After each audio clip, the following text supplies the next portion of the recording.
आप सभी लोगों का आज के संवाददाता सम्मेलन में हम लोग आभारी हैं कि आप सब लोग आए हैं। स्वागत है। आपके सामने में जो बैठे हुए हैं हमारे पार्टी के सूत्रधार और 3 साल तक लगातार बिहार के गाँव में घूम रहे हैं, गाँव को जगा रहे हैं। श्री प्रशांत किशोर जी तो आपके सामने हैं। उनके ठीक बगल में बाएं और हमारे दल के राष्ट्रीय अध्यक्ष श्री विजय सिंह जी हैं। उनके ठीक बगल में श्री प्रदेश के अध्यक्ष और पूर्व भारतीय वन सेवा के अधिकारी श्री मनोज भारती जी हैं। उनके बगल में जनसुराज के पहला विधान पार्षद श्री अफाक अहमद साहब हैं। उनके बगल में जो व्यक्ति बैठे हुए हैं उनके बारे में आपको बताना चाहता हूँ। वो श्री विजय कुमार मिश्रा जी हैं, लेफ्टिनेंट जनरल, जो पिछले साल ही रिटायर किए हैं। विजय कुमार मिश्रा जी दिल्ली एरिया के जनरल ऑफिसर कमांडिंग रहे हैं, जो बहुत ही महत्वपूर्ण पद पे रहे हैं और इंडियन मिलिट्री एकेडमी देहरादून के वो कमांडेंट रहे, कमांडेंट, और उन्हें अति विशिष्ट सेवा मेडल और परम विशिष्ट सेवा मंडल मेडल उनको मिला हुआ है। उनका जीवन बहुत ही ईमानदारी का और देश के लिए समर्पित रहा है। वो आज जनसुराज परिवार में शामिल हो रहे हैं। जनसुराज परिवार से उनका बहुत धन्यवाद करता हूँ। उनके बगल में हमारे परिचय करवाता हूँ। उनके बगल में Shri S K. Sinha ji general officer general lieutenant general बैठे हुए हैं, तो हमारे दल के कोर कमेटी के सदस्य हैं। उनके बगल में पार्टी के सेनेटर महासचिव श्री सुभाष कुशवाहा जी हैं। प्रधान जी के बगल में आप देख रहे हैं देश के जाने माने अधिवक्ता, पार्टी के बड़े उपाध्यक्ष, मशहूर व्यक्तित्व श्री वायरी गिरी साहब बैठे हुए हैं, बड़े आनंदित हैं।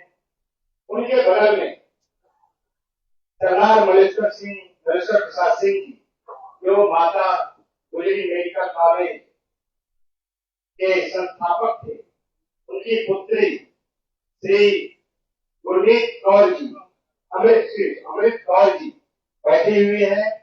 श्री अमृत कौर जी उनकी लड़की है। उनके बगल में श्री गुरमीत कौर मलेश्वर राव की लड़की है, वो बैठे हुए हैं।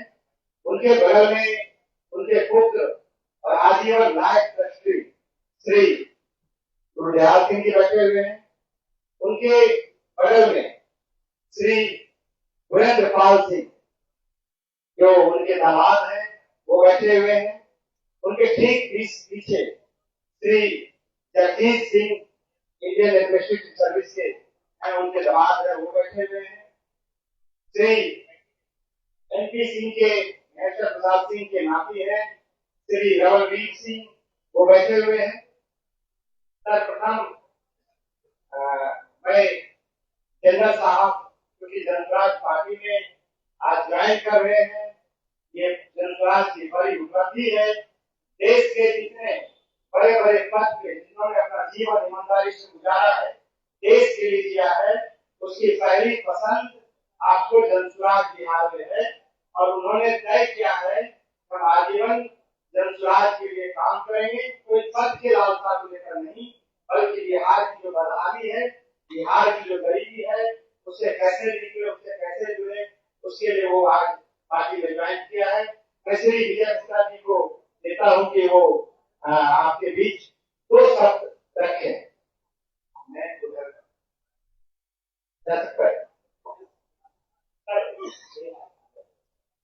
कैसे आएंगे? माइक नहीं है, कॉर्डलेस माइक। अरे कॉर्डलेस माइक।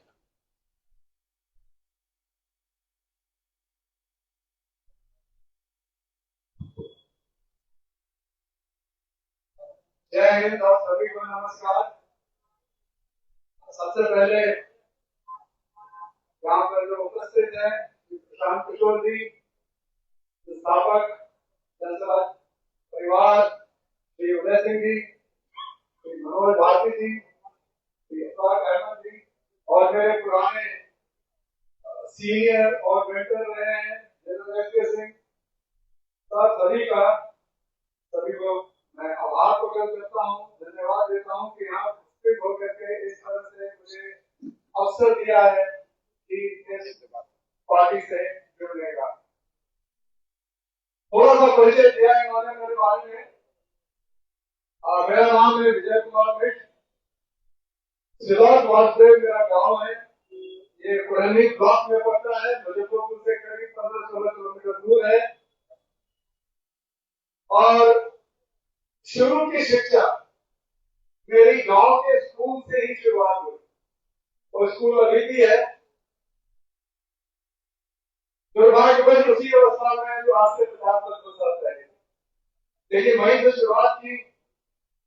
उसके बाद मेरे पिताजी, उन्होंने वो भी आर्मी में थे, उन्होंने मिस्टर कतर में लड़ाई भी लड़ी, तो उनके साथ जाने का मौका मिला। लेकिन तकरीबन मेरे जो स्कूली और जो कह रहे हैं आप पहली शिक्षा थी, उसमें से 10 वर्ष बिहार में ही निकले। मैं रांची में भी पढ़ा, उस समय रांची बिहार का हिस्सा होता था। उसके बाद गया में, और फिर मुजफ्फरपुर से मैंने कॉलेज में पढ़ाई की और फिर आर्मी ज्वाइन किया। परिवार में मैंने कहा मेरे पिताजी भी आर्मी में थे, मेरे चाचा भी बिहार रेजिमेंट में सोल्जर थे। नागालैंड में उग्रवादियों से लड़ते हुए जख्मी हुए और उनकी मृत्यु हो गई। इसी से इसके बाद तो एक परंपरा रही है और मैंने भी आर्मी ज्वाइन किया। और मैं इसको इन्फेंट्री कहते हैं, एक ब्रांच है, एक डिपार्टमेंट है आर्मी का, आप कह सकते हैं, जो कि सबसे आगे रहता है। मैं उसमें रहा और करीब 40 साल भारतीय सेना में सर्विस करने के बाद मैं पिछले साल सेवानिवृत्त हुआ, रिटायर हुआ। लेकिन आपसे ये साझा करना चाहूंगा कि जब मैं सर्विस में था तो घर परिवार सब, नाते रिश्तेदार, पर्व त्योहार, सब कुछ तो यही होता था। तो एक संपर्क बना रहा और सर्विस में मुझे सभी भारत के सभी राज्यों में किसी न किसी रूप में रहने का अवसर मिला। और आप सब मानेंगे कि जब आप कहीं पर रहते हैं और फिर अपने घर आते हैं तो एक स्वाभाविक तौर से एक तुलना मन में ऊपर आती है कि भाई मैं यहाँ रह रहा हूँ और ये मेरे घर में क्या हो रहा है। जब बगल वाले का खेत एकदम हरियाली रहता है तो कहता भाई हमारा खेत ऐसा क्यों नहीं हो रहा। सालों में देखा मैंने कि जो बाहर हो रहा था वो यहाँ पर दुर्भाग्यवश नहीं हो रहा था। निराशा होती थी। मैं जब निरीक्षण के दौरे पर जाता था, चाहे लद्दाख हो, कुप्पीपुर हो, मणिपुर हो, सब जगह देखता था कि हमारे बिहारी भाई वहां पर कोई न कोई मजदूरी या किसी रूप में काम कर रहे हैं। जैसे आप लोगों की है, मेरे मन में भी ये इच्छा हुई और होती थी कि भाई हमारा प्रदेश, हमारा राज्य भी आगे बढ़े। रिटायर होने के बाद ये इच्छा प्रबल हुई और मैं प्रयास करना चाहता था कि भाई जो भी हमने अनुभव प्रमाणित किया है, जो सीखा है अपने सर्विस काल के दौरान, कोशिश करें कि किसी न किसी रूप में, छोटे मोटे रूप में हम अगर हमारे राज्य, हमारे लोगों के काम आ जाए तो बहुत खुशी होगी। लेकिन मेरा मानना है कि ये प्रयास सामूहिक प्रयास ही इसको लाभ को ला सकता है, ये काम हासिल कर सकता है। और इसके लिए एक संगठन की जरूरत है और संगठन के साथ अगर सामूहिक संगठन है तो एक दिशा की जरूरत है। और जब मैं यहाँ पिछले कुछ महीनों से था तो मैंने देखा कि जन स्वराज एक मजबूत संगठन प्रदान करता है और प्रशांत किशोर जी अपने ऊर्जावान नेतृत्व से इसको एक दिशा दे रहे हैं। और इसी से आकर्षित होकर भेंट हुई और आगे मुझे ये अवसर मिला कि आज मैं आपके सामने हूँ और यहाँ पर हूँ। मुझे पूर्ण विश्वास है कि इस सामूहिक प्रयास जो है जो हमारी कल्पना है आप सबकी है कि यहाँ पर भी एक संपन्न सम्मानपूर्ण एक राज्य हो, जरूर होगा। अंत में मैं आप सबका धन्यवाद भी करता हूँ कि आपने समय निकाल करके आप यहाँ पर उपस्थित हुए। सभी का बहुत बहुत धन्यवाद। जय हिंद, जय बिहार। हम आग्रह करते हैं एक मिनट, मैं अगर आप सबकी सहमति हो तो मैं आग्रह करूंगा उदय जी से कि अपने हाथ से जनरल बीके मिश्रा को ज्वाइन कराए ताकि और एक बार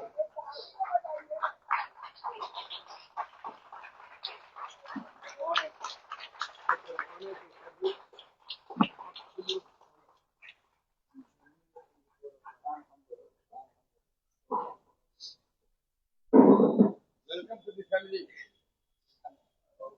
कम से कम बिहार में तो कोई ऐसा दल नहीं है तो ये कह सकता है कि उसके दल में 2 लेफ्टिनेंट जनरल, एक वाइस चीफ और एक लेफ्टिनेंट जनरल उस दल के नेतृत्व का हिस्सा है। तो मैं तहे दिल से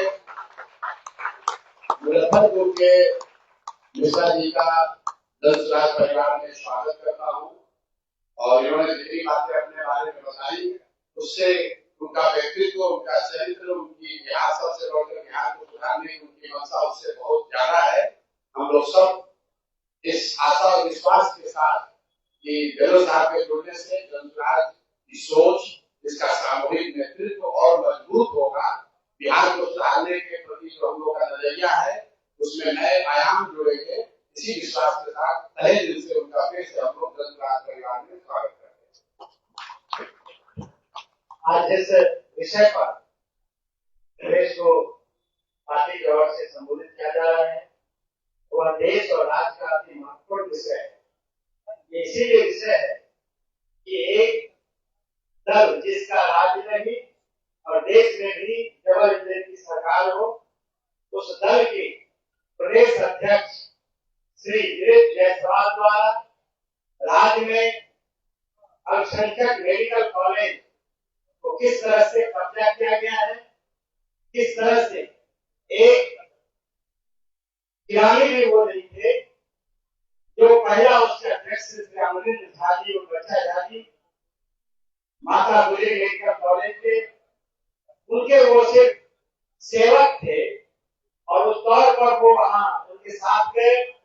फिर एक षड्यंत्र कर कैसे इस कॉलेज के संस्थापक पर, कॉलेज के जो नायब ट्रस्टी थे उस पर केस मुकदमा कर वहां के स्थानीय न्यायालय से, पुलिस से मिलकर उन पर कई मुकदमे दर्ज करके उनको मजबूर कर दिया गया, उनको जेल भेजा गया है और उनको उस ट्रस्टी से हटा दिया गया है।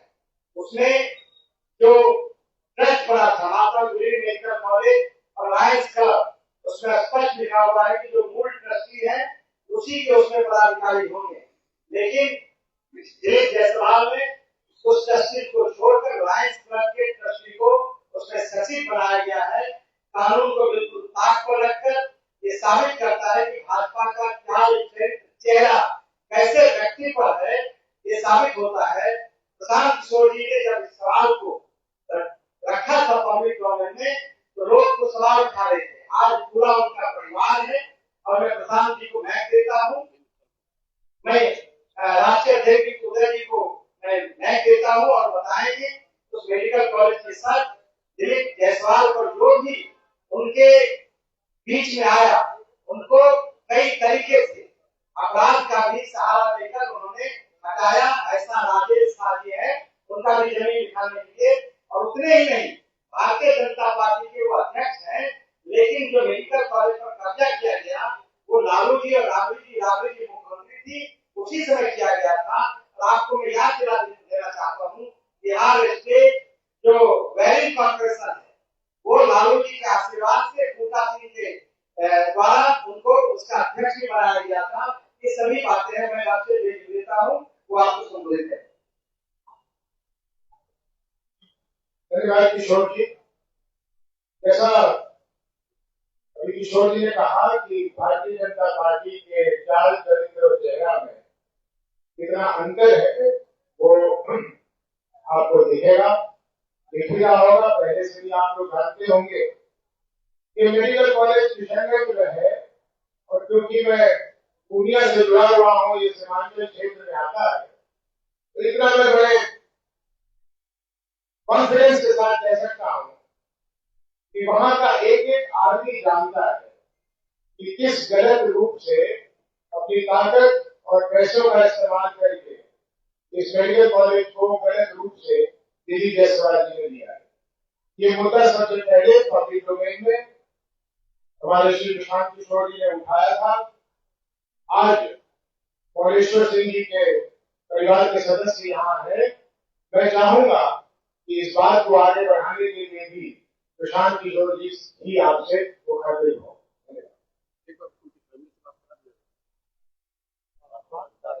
अगर आप सब लोग चाहें तो पहले एक बार सरदार भोलेश्वर सिंह साहब के परिवार के लोग, जो कि उस ट्रस्ट के रियल ओनर होने चाहिए थे, ट्रस्टी होने चाहिए थे, वो लोग बड़े दूर से आज यहाँ आए हैं। कई लोग तो फ्लाइट का टिकट लेकर आए हैं, उनके लड़के और उनकी बच्चियां जो यहाँ हैं। मैं चाहूंगा कि पहले आप उनसे उनका अनुभव 2-4 मिनट में सुन ले, फिर मैं आपके सारे सवालों को लूंगा और इस पर विस्तृत चर्चा हम लोग करेंगे।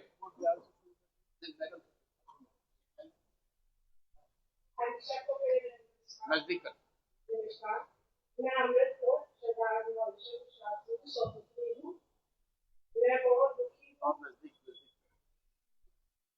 मैं बहुत दुखी हूँ। माता मेडिकल कॉलेज के बोलना चाह रही हूँ। ये हमारा मेडिकल कॉलेज मेरे पापा ही खोले थे। इस पापा को शिक्षा से बहुत प्रेरित है। जिस शिक्षा से मैं पढ़ के निकली हूँ वो Guru Nanak girls high school में गुरु विचार प्रचार बनाए थे, उससे ही मैं पास आउट हुई हूँ। उसके बाद फिर मैं पटना में मानता है। मेरे पापा 2 टाइम्स MLC रहे हैं, विधायक थे।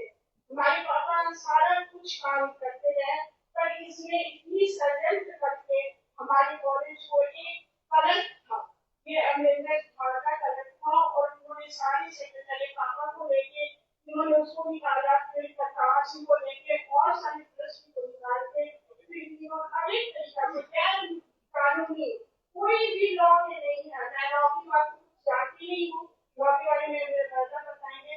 आज मैं इसके सामने अपने ब्रदर के साथ हूँ, सरदार गुजरात सिंह के साथ, तो ट्रस्टियों हम पांचों सिस्टर हैं, पांचों सिस्टर हैं गुजरात सिंह के साथ। जो भी जहाँ भी जैसे मैं प्रशांत किशोर को भी बोला था, आप भी पीछे नहीं हटना, ये हमारा मानदंड है और हमें ये पार्टी मेरे कॉलेज में ये हाथ में देगा, क्योंकि ये मैं सदा आपकी आभारी करेंगे।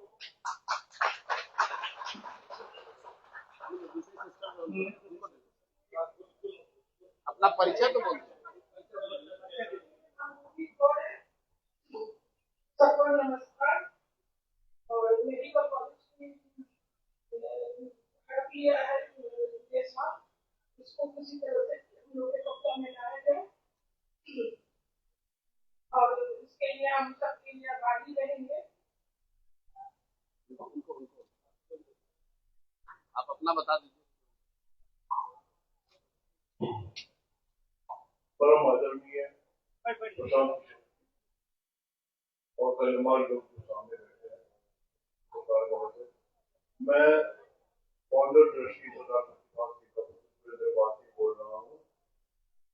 जिस तरह से आपने प्रवक्ताओं से सुना, वैसे ही बात बिल्कुल सही है, और हम लोग बहुत लड़ते रहे, पहले भी लड़े, लेकिन परिस्थितियों के वक्त हम लोग के पास न उतना अनुभव था, न अप्रोच था, न पॉलिटिकल अप्रोच था। सब जगह का गलत फायदा उठाते हुए इसने इस पर कब्जा किया हुआ है, और प्रशांत किशोर जी का बहुत अति धन्यवादी हूँ। उन्होंने इस मामले को राष्ट्रीय स्तर पर उठाया है, और उम्मीद करता हूँ कि उनको सफलता मिलेगी। हम लोग मिलजुल के इसको ये जो विपत्ति आई है इसको हम लोग जीत लेंगे। नमस्कार सभी देश जगत के लोग जो यहाँ बैठे हुए हैं। प्रशांत किशोर जी के आह्वान पर आप लोग को बहुत बहुत शुक्रिया जो आप लोग आए हैं। मैं सबसे पहले प्रशांत किशोर जी का अति धन्यवादी हूँ, जो उन्होंने मेरे ऐसे विकट समस्या में और हम लोग का साथ देने के लिए उन्होंने एक कमर कसा हुआ है, आप लोग पीछे मत हटो, हम आपके साथ रहूंगा। और ये दुष्कर्मी महाअपराधी प्रकृति का व्यक्ति जसवाल, जिसने इस मेडिकल कॉलेज को इस दर्द से जकड़ लिया और उल्टा सीधा डिसीजन करवाते करवाते ये इस तरह का काम किया। एक करोड़ों रुपया इकट्ठा किया हुआ, अरबों रुपया इकट्ठा किया हुआ उस मेडिकल कॉलेज से, और इसके सीबीआई ईडी से जांच कराई जाए, ये जेलों के सड़कों में रहेंगे। मैं यही अनुरोध करूंगा सभी लोगों से कि इसकी जांच होनी चाहिए, और वो किस तरह, यहाँ तक कि वो किस तरह प्रदेश का अध्यक्ष बन गया भारतीय जनता पार्टी, इसकी भी जांच कराई जाएगा। तो एक करोड़ों रुपया देके बीजेपी का अध्यक्ष बना और वो जेलों के सड़कों में रहेगा। मैं आपको माता गुजरी मेडिकल कॉलेज के बारे में 2-4 लाइन बता देना चाहता हूँ, समय का अभाव है कि माता गुजरी मेडिकल कॉलेज मेरी मैं अपना परिचय गुरदयाल सिंह, मैं मैनेजिंग ट्रस्टी नियुक्त हुए थे मेरे पिताजी द्वारा, उसको भी इसने खा गया। मैं सरदार मौलेश्वर प्रसाद सिंह जी, संस्थापक माता गुजरी मेमोरियल मेडिकल कॉलेज का पुत्र हूँ, मेरा नाम गुरदयाल है। तो ये लोग इस तरह का कुचक्र रचकर, उसमें कई लोग इसमें नाकाम मरे इसके निकल उठ जाएंगे कि किस तरह तरीके से इस मेडिकल कॉलेज को कब्जा हुआ, और इसकी जांच होनी चाहिए। और ये सब जगह धन और बल पर ये कब्जा किया हुआ है। करतार सिंह जो सचिव थे, आजीवन सचिव थे, लाइफ ट्रस्टी थे, मैनेजिंग ट्रस्टी थे, जिसको कभी नहीं हटाया जा सकता है, उसको इन्होंने गलत गलत लोगों को बैठाकर ट्रस्ट में और उनको सचिव से निकाल दिया।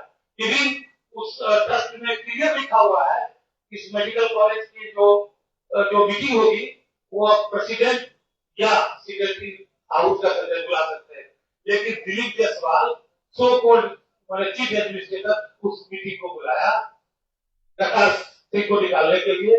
उसमें एजेंडा भी नहीं था कि करतार सिंह को निकाला जाएगा, और वो एक एजेंडा भी ले लिया। उसमें हमारे ट्रस्टी भी क्लियर लिखा हुआ है कि मीटिंग जब भी होगी 30 दिन के अंदर होगी, वो 25 दिन में मीटिंग बुला लिया अवैध तरीके से, और उसमें ये प्रेसिडेंट और सेक्रेटरी को बुलाने का अधिकार था, ये बुला लिया, और उसमें कोई एजेंडा भी नहीं था। इस तरह से अवैध तरीका से उसको निकाल दिया, जिसमें माननीय जिला सत्र न्यायाधीश, जिला न्यायाधीश कटिहार हुए, उसमें क्लियर कट लिखा था कि जो भी हुआ सो गलत हुआ है, और ये सिर्फ मैनेज करते थे धन बल पर ये कॉलेज को कब्जा किया हुआ है। हम आप लोग सभी को अनुरोध करूंगा, मैं सदा सत्य बोलता हूँ और बोलते रहूंगा जब तक ये हमको भी हो सकता है मरवा दे। आपको मैं बता देता हूँ, ये मरवा भी सकता है मुझे, इस तरह का व्यक्ति है। धन्यवाद।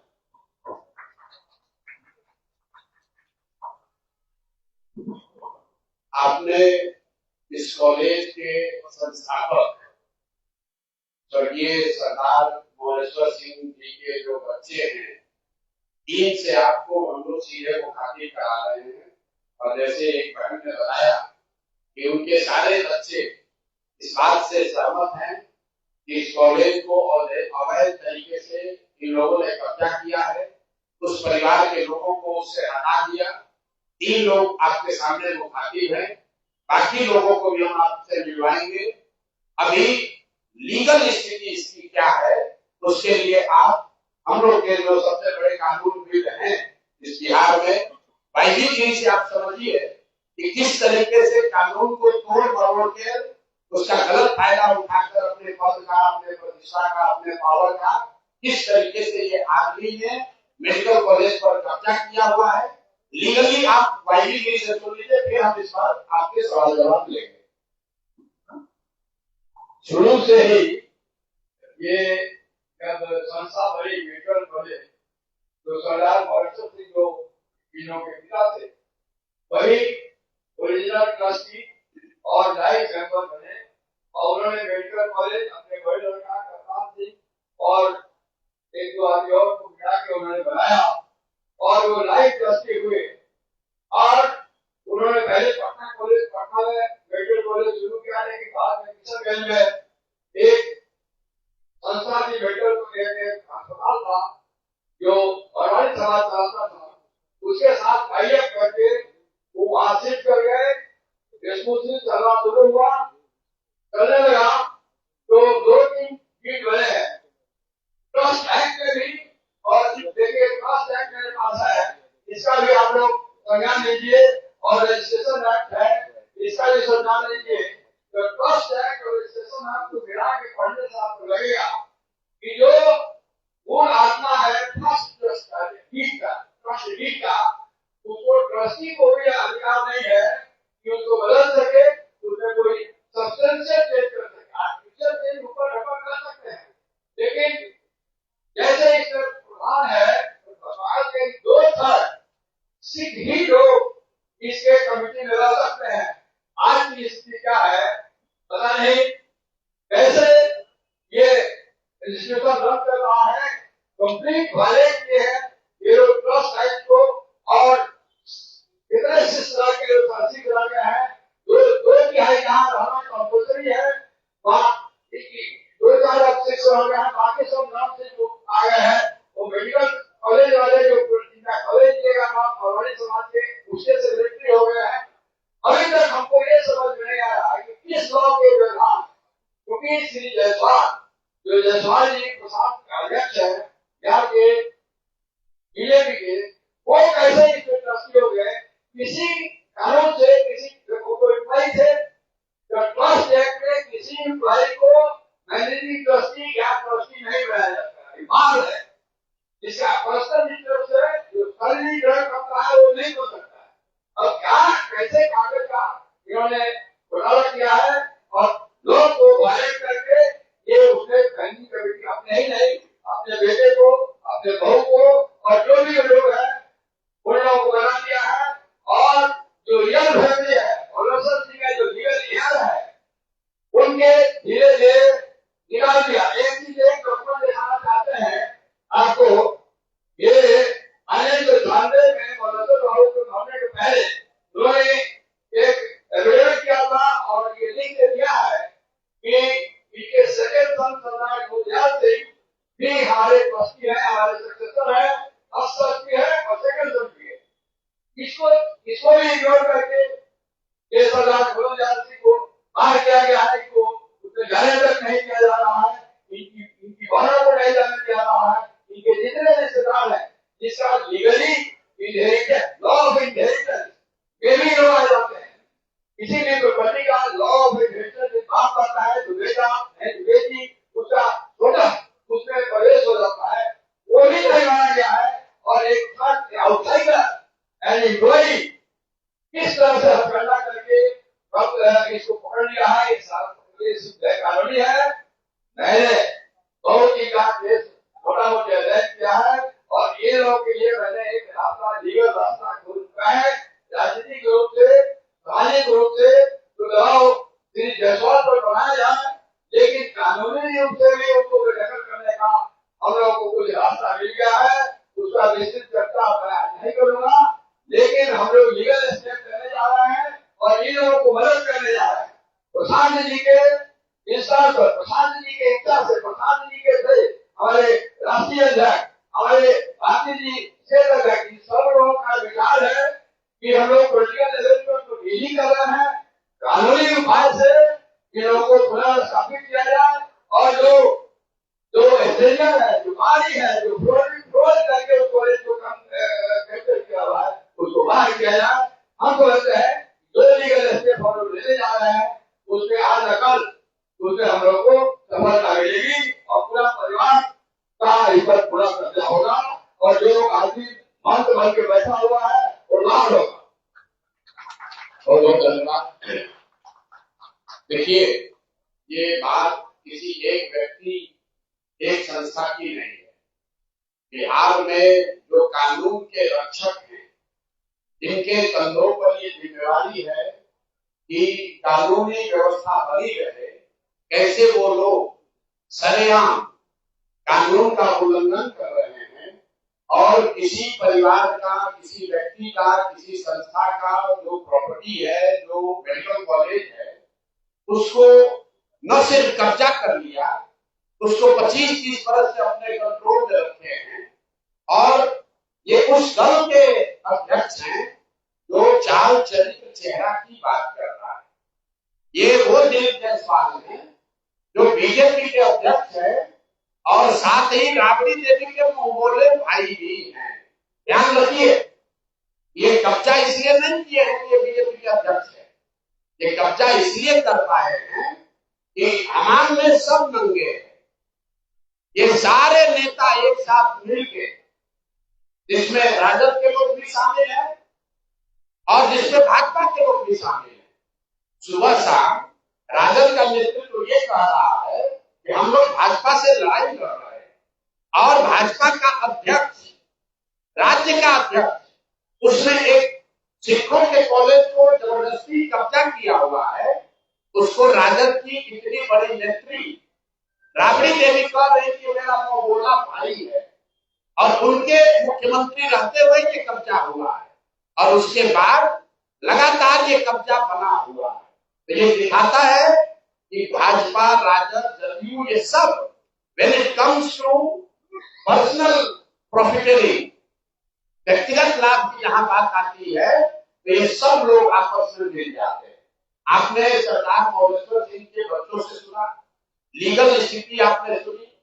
भाई, जो व्यक्ति उस कॉलेज में क्लर्क भी बाद में बने, पहले जो क्लर्क, जो लोगों ने कॉलेज को शुरू किया उसके हेल्पर थे, फिर कॉलेज में क्लर्क बने, फिर उसके बाद वहीं पर एडमिनिस्ट्रेटर बने, फिर उन्होंने ट्रस्टी जो था उसी को हटा दिया, खुद ही मैनेजिंग ट्रस्टी या डायरेक्टर बन गए, अपने बेटे को ला दिया, अपने बहू को डाल दिया और जो लोग भी ओरिजिनल बनाने वाले थे सबको हटा दिया। उन्होंने जो किया ये तो बहुत गंभीर विषय है, लेकिन आज के हमारे लिए गंभीर विषय ये है कि बिहार में 25 साल से ये चीज चल रहा है, आज तक न किसी ने आवाज उठाई, न उन पर कोई कार्रवाई हुई, न उस आदमी को कोई डर है, बल्कि वो आदमी क्लर्क से बढ़ते बढ़ते अब भाजपा का यहाँ का अध्यक्ष बन गया। ये कैसे संभव है? ऐसा नहीं है कि बीच में मामला उठा नहीं है। एक व्यक्ति राजेश शाह की इसमें संदिग्ध हत्या भी हुई है, उस पर केस भी हुआ है। उस परिवार के लोग मुख्यमंत्री के दरबार में नीतीश कुमार से आकर मिले हैं, नीतीश कुमार ने आप उस पर जांच की बात कही है और जिस एसपी ने साहब को, ये दिलीप जायसवाल को क्लीन चिट दिया है, अपैरेंटली उन्हीं की पत्नी के बारे में कहा जा रहा है कि उसको मेडिकल कॉलेज में एडमिशन देकर उनको एमबीबीएस कराया गया। तो ये जो पूरा मॉडल है, इस कॉलेज का इस्तेमाल राजनीतिक लाभ और पेट्रोनेज के लिए खुलेआम 25 साल से किया जा रहा है।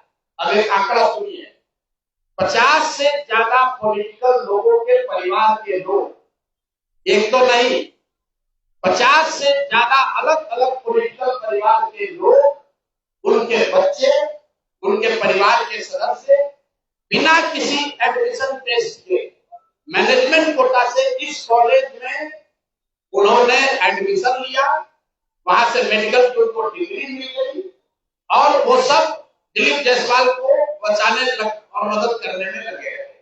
जब भी पिछले 25 वर्ष में दिलीप जायसवाल को कोई परेशानी हुई, जिससे भी परेशानी हुई, उस व्यक्ति को, वो चाहे राजनीतिक नेता था या पत्रकार था, पुलिस वाला था, जुडिशरी का था, या तो उसको पैसे और बल से दबाया गया, अगर नहीं हुआ तो उसके परिवार में किसी आदमी को मेडिकल में सीट देकर इस आदमी ने मैनेज किया।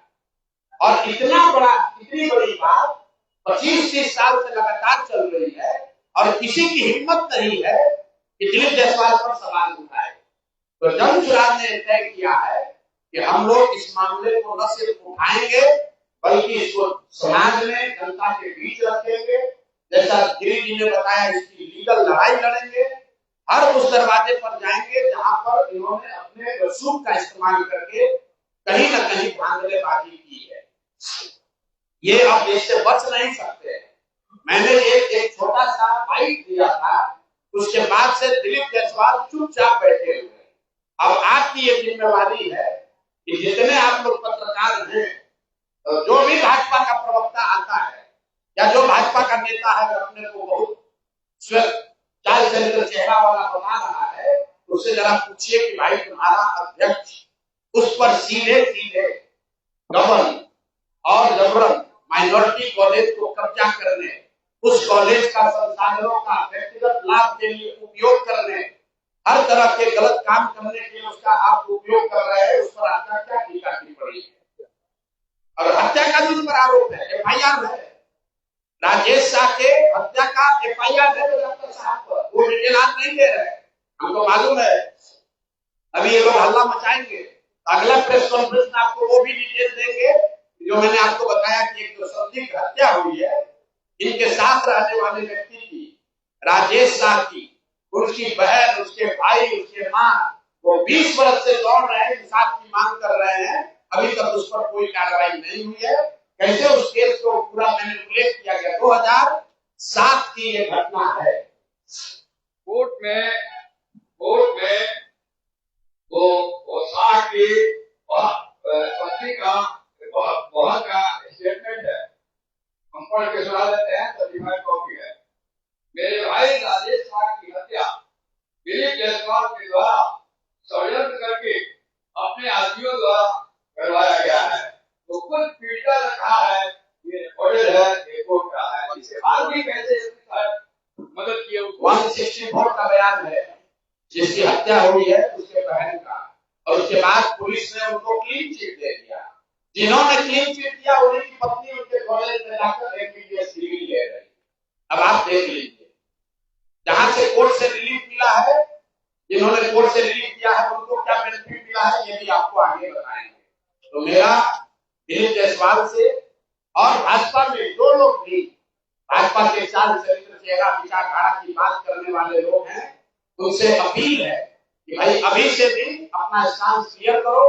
अगर थोड़ी भी शर्म बाकी है तो पद से इस्तीफा दीजिए, और नहीं तो जो अमित शाह जी हैं, मोदी जी हैं, जो कह रहे हैं कि ना खाएंगे ना खाने देंगे, वो आकर इस पर बताएं कि उनके पार्टी का राज्य का अध्यक्ष मुखिया, उस पर हत्या का आरोप है, एक सिखों के माइनॉरिटी कॉलेज को कब्जा करने का आरोप है, उस पर बीजेपी का क्या करना है? और उसके साथ साथ आरजेडी वाले बताएं कि उन्होंने अभी तक इस पर क्या कार्रवाई की है। 25 साल से भाजपा से लड़ने का दावा करने वाले राजद वाले लोग, ये मुसलमानों के रहनुमा बनने वाले लोग, माइनॉरिटी वंचित की बात करने वाले लोग, तुम्हारे राज में सिखों के कॉलेज पर कब्जा हो गया, उसको तुमने वो बोला भाई बना दिया, उस पर आज तक टीका टिप्पणी क्यों नहीं की? आपको बता देते हैं क्यों नहीं की। लालू जी के जो 2 साले थे, जरा जाकर पता कीजिए कि उन दोनों सालों के परिवार के कितने लोग किसी मेडिकल कॉलेज से गलत तरीके से डिग्री लेकर में डॉक्टर बने। नाम हम नहीं बता रहे हैं, आप लोग खोज लीजिए, वो अभी जवाब देंगे तो उनको नाम भी जारी करेंगे कि लालू जी के परिवार के कितने लोग उस मेडिकल कॉलेज से डिग्री लेकर निकले। तो मेरे भाई, ये मिली भगत है, सब आपस में मिले हुए हैं, और वहां पर एक कॉलेज को कब्जा किया, जिसने आवाज दी उसको या तो मैनेज किया या उसको मार दिया, उसको दबा दिया। करतार सिंह जी जो वहां मैनेजिंग ट्रस्टी थे, उनको केस में फंसाया, जेल में उनको उनके साथ मारपीट की गई, उनको इतना टॉर्चर किया कि करतार सिंह जी किशनगंज छोड़कर भाग गए। जब वो किशनगंज छोड़कर भाग गए तो उसके बाद जाकर उनके साथ दबाव में समझौता करके केस विड्रॉ कराया है। तो भाई ये बात पब्लिक डोमेन में आनी चाहिए, भाजपा का भी, उसके साथ जदयू का भी। और एक और बात समझ लीजिए कि 3 बरस लालू जी राबड़ी की बात छोड़ दीजिए, अभी नए नए उनके लड़के जो नेता बने हैं, 2 बार जब महागठबंधन की सरकार रही है, दोनों बार स्वास्थ्य मंत्रालय उसका मंत्री राजद के लोग रहे हैं, दोनों बार डिपार्टमेंट राजद के पास रहा है। जदयू वालों से पूछिए कि सुशासन की बात करने वाले नीतीश कुमार 20 साल से यहाँ शासन कर रहे हो, दिलीप जायसवाल को बगल में बैठाकर चाय पीते हैं, सीटों का नेगोशिएशन करते हैं, तो क्या आप मानने को तैयार हैं कि मेडिकल कॉलेज पर अवैध कब्जा करने वाले के साथ बैठकर आप राजनीति कर रहे हैं? तो ये हम लोग का आरोप है, हम लोग ने अपनी बात रखी। अब आपके जो सवाल है वो आप कर लीजिए। इसका दूसरा चरण अभी 7 दिन में जब उनका जवाब आएगा तो फिर जारी करेंगे, इनको छोड़ेंगे नहीं। हर 7 दिन पर लोगों को बताएंगे कि इस आदमी का चरित्र क्या है, और इसके साथ जुड़े हुए लोग चाहे वो भाजपा के हो या राजद के, अब वो बच नहीं सकते हैं। अगर कानूनी तौर पर बच भी गए हो तो पब्लिक के सामने आपको खड़ा करेंगे और और 3 महीना के बाद अगर जनसुराज की व्यवस्था बनी तो आपको आपके साथ क्या होने वाला है अभी से आप समझ लीजिए।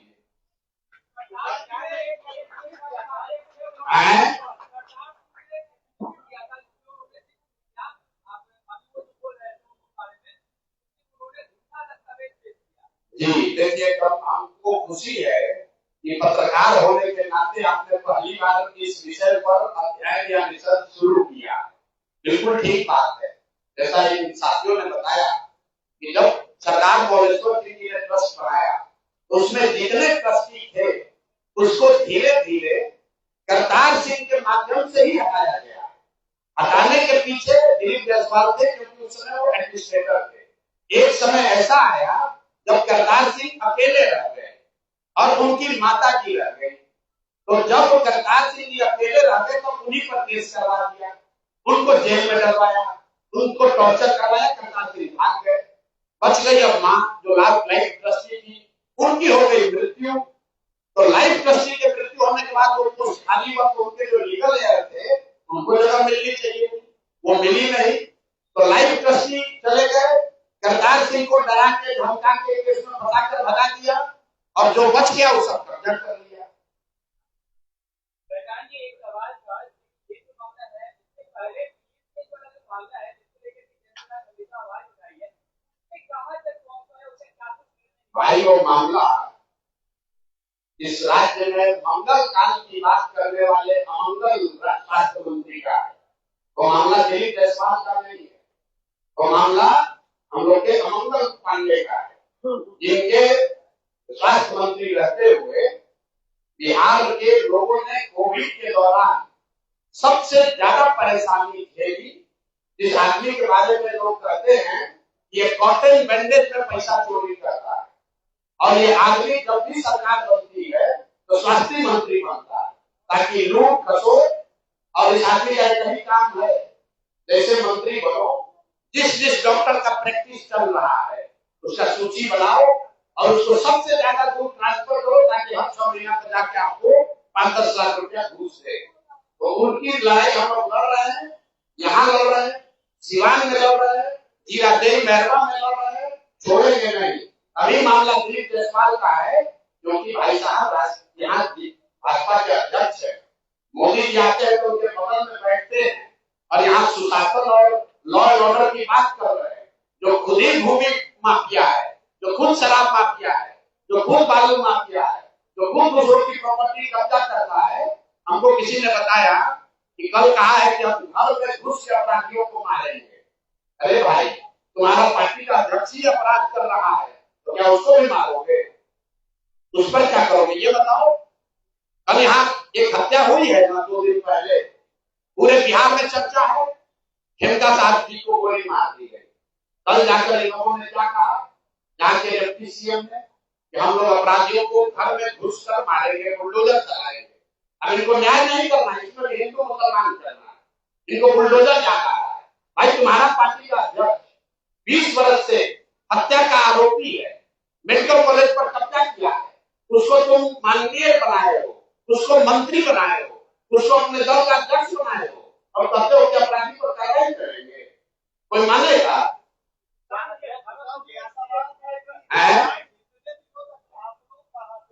बिल्कुल ठीक बात है। इतने दिन तक कहाँ थे? ये आपका सवाल तो जायज है। भाई हम तो 3 वर्ष पहले बिहार में भी नहीं थे, तो बिहार की दुर्दशा के लिए हम ही जिम्मेवार हैं, क्योंकि हमारे जैसे आदमी को तो पहले आकर बिहार में प्रयास करना चाहिए। और मैं मजाक नहीं कर रहा हूँ, मैं नहीं, सरकार की बात नहीं, ये मेरा दोष है, मेरे जैसे हर उस बिहारी का दोष है जिसमें क्षमता है, जिसके पास बुद्धि शक्ति दी है, भगवान ने दिया है। और हम लोगों ने इस बिहार में आकर जिस तरह का प्रयास करना चाहिए था नहीं किया, उसी के सुधार के लिए तो 3 वर्ष इतनी मेहनत कर रहे हैं, लेकिन जब जाके तभी चलेगा। अब आप क्या करते हैं कि 10 वर्ष काम नहीं किया तो अब करें, ताकि फिर इसी नाम पर बैठे रहे कि 10 वर्ष नहीं किया इसलिए आगे भी 10 वर्ष नहीं करें। चुनाव से इसका कोई लेना देना नहीं। दिलीप जायसवाल तो चुनाव नहीं लड़ रहे, दिलीप जायसवाल तो जीवन में चुनाव ही नहीं कर रहे, ये तो एमएलसी है, ये तो एमएलसी है भाई, चुनाव नहीं दिलीप जायसवाल लड़ रहे। दिलीप जायसवाल भाजपा के अध्यक्ष है, उन्होंने अपनी एक छवि बनाई हुई है। भाजपा के लोग कह रहे हैं कि जनसुराज में अपराधी लोग हैं, तो हमारे बगल में कौन बैठा है देख लीजिए।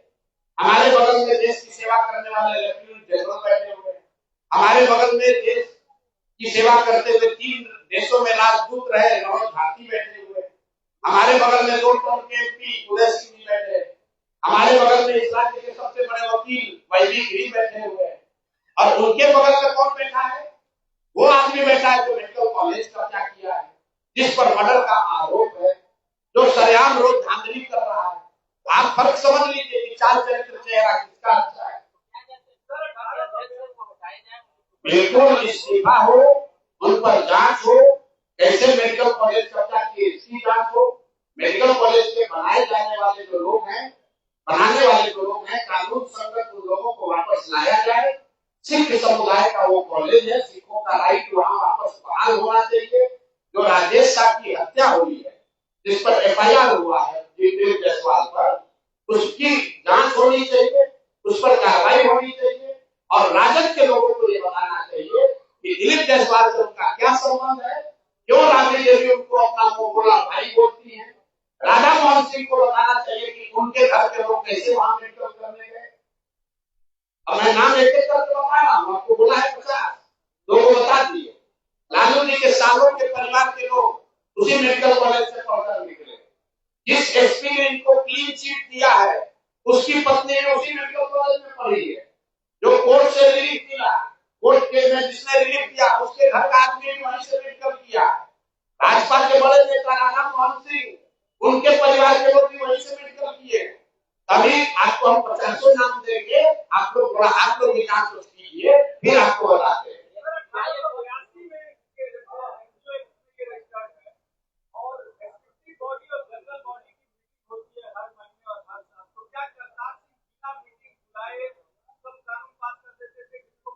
देखिए, करतार सिंह जी से नेचुरली कुछ गलती हुई होगी, मैं उसका विशेषज्ञ नहीं। गलती करतार सिंह ने की, ट्रस्ट बनाने वालों ने की, उसके एग्जीक्यूटर्स ने की, ये विषय नहीं है।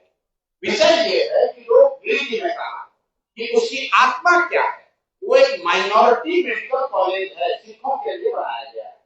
उसमें बनाते समय ये तय किया गया कि किसी भी हालत में कम से कम 2/3 जो ट्रस्टी होंगे वो सिख समुदाय के होंगे। सबसे यक्ष प्रश्न ये है कि उस ट्रस्ट में क्या 2/3 सिख हैं। दूसरा प्रश्न ये है कि जो व्यक्ति उस मेडिकल कॉलेज में क्लर्क था, वो उसका डायरेक्टर और 2/3 तो नहीं है। और दूसरा प्रश्न ये है कि दिलीप जायसवाल जो उस मेडिकल कॉलेज में क्लर्क थे, वो उसके ट्रस्टी कैसे बन गए, उसके मैनेजिंग पार्टनर कैसे बन गए, उनका बेटा और दामाद किस तरीके से, बेटा और पतोह कैसे उसमें आ गए। इन सवालों पर आएंगे। करतार सिंह जी ने क्या किया नहीं किया, वो तो इस दुनिया में नहीं है, वो विषय नहीं है। विषय है कि दिलीप जायसवाल इसमें क्या कर रहे हैं। और एक अंतिम बात और सुन लीजिए, क्योंकि आप लोग का इसमें इंटरेस्ट भी है, हम देख रहे हैं इस पर कुछ रिसर्च भी किए हैं। एक रिसर्च और कीजिए कि उस कॉलेज में आयुष्मान कार्ड के जरिए पिछले साल कितने रुपए का भुगतान कराया गया है, उसमें कितने लोगों का इलाज हुआ और कितने लोगों को आयुष्मान कार्ड का लाभार्थी बनाकर फर्जी पैसा निकाला गया है। ये भी लिस्ट आपको जारी करेंगे थोड़े दिन में कि वहां पर सिस्टमेटिक तरीके से लोगों का आयुष्मान कार्ड लेकर उसके नाम पर बड़े पैमाने पर पैसा निकाला गया है। आयुष्मान कार्ड में 5 लाख रुपए मिलता है, तो कई ऐसे केस हैं कि आपको खांसी हुआ, आपका आयुष्मान कार्ड लिया, भर्ती कराया, 4 लाख रुपया निकाल लिया। उस कॉलेज में किस तरह की अनियमितता हो रही है, इस पर डिटेल में बात होगी। पहले तो कॉलेज पर किसका मालिकाना हक होना चाहिए उसको क्लियर कीजिए, फिर उसके फंक्शनिंग पर बात होगी कि वहां किस तरह फर्जी दवा बिक रही है, किस तरह आयुष्मान कार्ड का दुरुपयोग किया जा रहा है, किस तरह से वहां पर लोगों का एडमिशन किया जा रहा है। ये सारी बात आगे होगी। अभी तो ये तय करना है कि सिखों के माइनॉरिटी कॉलेज, मेडिकल कॉलेज जिसको सरदार मोहलेश्वर सिंह ने बनाया था, उसके मालिक मुखिया दिलीप जायसवाल कैसे बन गए। ठीक है भैया।